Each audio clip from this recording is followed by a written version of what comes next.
Daily Horoscope, January 15, 2025. Para kay Aquarius. Aquarius, the card said here, may mga kalungkutan na pinagdadaanan pero hindi ito sapat para sabihin natin hindi tayo maging matatag or hindi tayo mag-pursue lalo sa buhay. Sabi dito, itong mga kalungkutan na pinagdadaanan mo kasi may mga bagay kang hindi magawa. Parang naka-restricted ka kasi. No? Sabi dito, ituloy mo lang daw. Ilaban mo lang at huwag mawalan ng pag-asa. Kasi katatagan yung nasa lower down mo. So, ibig sabihin, ito yung magbigay ng motivation lalo para sa'yo na magsumikap o gumawa ng pamamaraan na mas makaka-enhance sa'yo o mas makakabuti sa'yo. Sabi dito sa cards, wala ka daw dapat pang hinayangan sa mga bagay na pinagsisikapan mo o mga bagay na pinupursigi mo sa araw na ito. Huwag kang mag-alala dahil may mga blessing na paparating sa iyo, no? Pagdating sa finances, kung nagne-negative ka man, may paraan. Sabi dito sa cards, may mga paparating na makaka-enhance ng iyong finances. Pupunta tayo kay Virgo.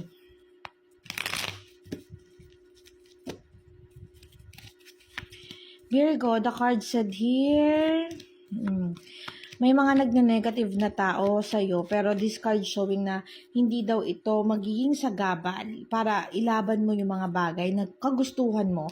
Sabi dito, expect na may mga negativity paparating, but this card showing na tuloy-tuloy and continue. Huwag kang mag-alala, yung mga pagsisikap na pinaghihirapan mo sa ngayon ay napapansin naman o nagagawa naman daw ng pagpapahalaga. So, just continue lang kahit may negativity. Pupunta tayo kay Leo. Leo, the card said here, hindi mo na daw kailangan lumayo. Kung may mga ongoing battle kayo, this card showing na masusolusyonan daw yung problema mo sa araw na ito. Nawawalan ka ng guidance ni universe, but still this card showing na masaya pa rin, no? Sabi dito, yung mga yung mga bagay na pinupursyo mo pero hindi mo nakukuha, ibig sabihin daw nito, it's not meant for you at huwag kang mag-alala, you're still victory pa rin naman, no? Huwag mong pansinin kung ano yung nawala. Sabi dito, Leo, focus ka kung ano yung paparating at kung ano yung meron ka. Kasi nakikita ko, magiging masaya ka pa rin naman. Pupunta tayo kay Aries.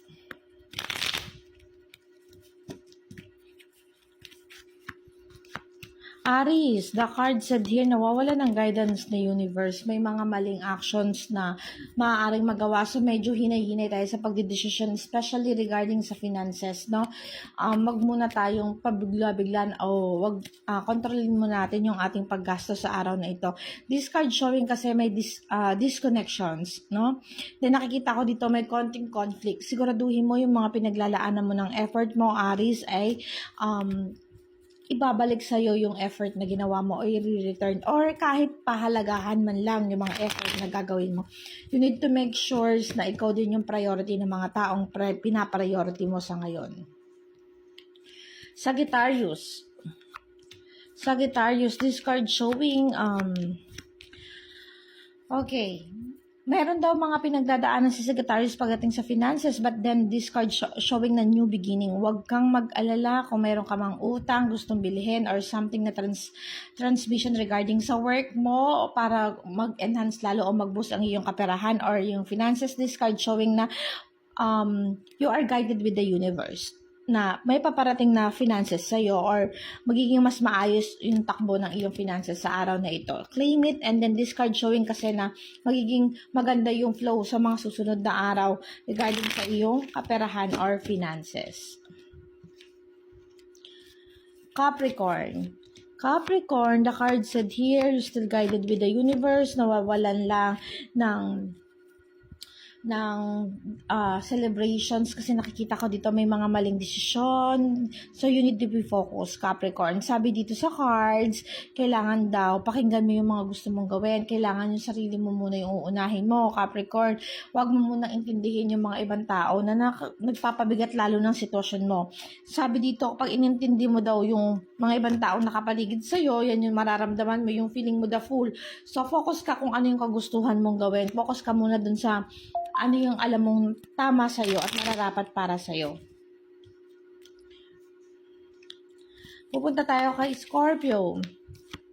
Scorpio, sabi dito, patuloy mo lang daw ilaban yung mga bagay-bagay kahit na kinukulang tayo sa finances. This card showing the world. Ibig sabihin neto, hindi ka man daw gumawa ng pamamaraan, huwag ka mag-alala. Si universe talaga magpapakita sa iyo ng mga dapat na gawin mo or yung mga step na dapat ihakbang mo para makuha mo yung mga bagay na gusto mo. Sabi dito, may mga taong nandiyan para mag-negative sa iyo or marami ka kasing iniisip towards to your goal. But this card showing kasi na konting hinay-hinay at things na hindi dapat i-rush, no? Huwag kang mag-alala, sabi dito sa card, you're still in the right path. Huwag lang masyadong magmadali, Scorpio. Cancer.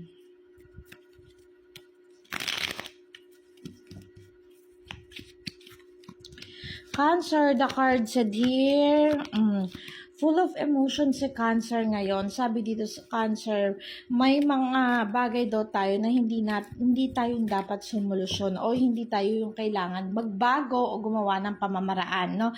Sabi dito, mag-stagnant ka lang dun sa sitwasyon kung ano yung meron ka dahil nakikita ko dito sa cards na hindi ikaw yung dapat gumawa ng pamamaraan, no? Wala sa iyo yung problema, Cancer, kundi dun sa mga taong nakapaligid sa iyo.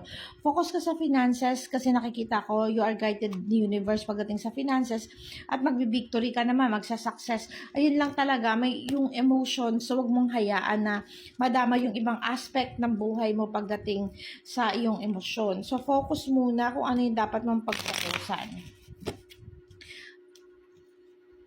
Punta tayo kay Gemini. Gemini, the card said here, you're still guided ni universe. Sabi dito sa cards, yung emotions mo nandyan na. And then nakikita ko dito sa cards na may mga bagay na hindi daw masolusyonan. May mga bagay na hindi magawa ng paraan. Pagdating sa finances, nagne-negative si Gemini. Nag-aalala si Gemini pagdating sa finances. Kasi nakikita ko dito, things will parang magulo or nahihirapan siyang baguhin or akayin uli pagdating sa finances niya. May mga nagne-negative, naging magastos or nag-cut off yung mga ibang sources of ibang sources of your finances kasi nagne-negative. But still, huwag kang mag-alala. Still guided ka ni universe, magagawa ng solusyon at magagawa ng pamamaraan, Gemini. Pupunta tayo kay Taurus.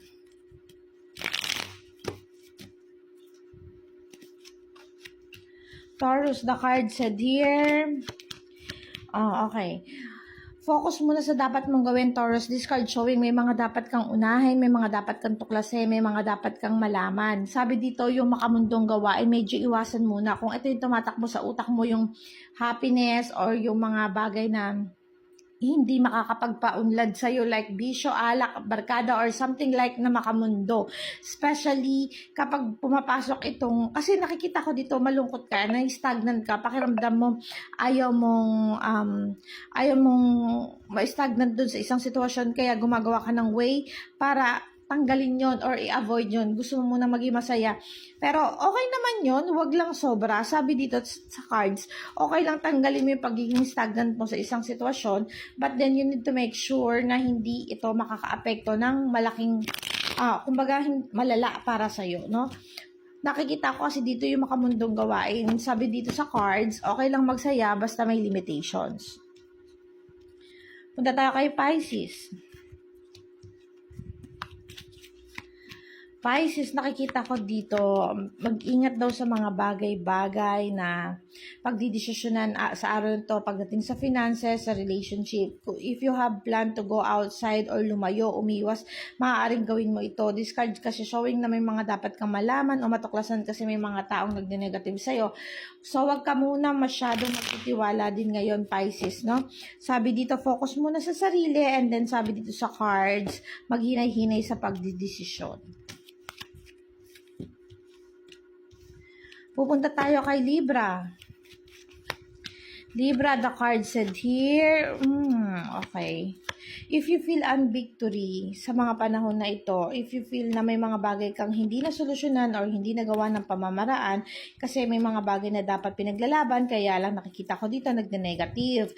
But this card showing na Kung feel and victory, huwag kang mag-alala. Sabi dito, pag-iwas at paglayo at humanap daw ng ibang pamamaraan, masusolusyon na naman daw, no? Sabi dito, magagawan mo pa rin ng pamamaraan yan. Huwag daw mag-alinlangan o huwag magdalawang isip sa pag-solusyon kung kinakailangan lumayo ka o umiwas ka para makita mo kung ano yung mga dapat mong gawin mo. Take time to break, sabi dito Libra, no? Yun yung sinasabi dito sa cards. Magnilay-nilay ka muna sa pagdedesisyon mo, lalo na pag things hindi nag-fruitful para sa'yo, no?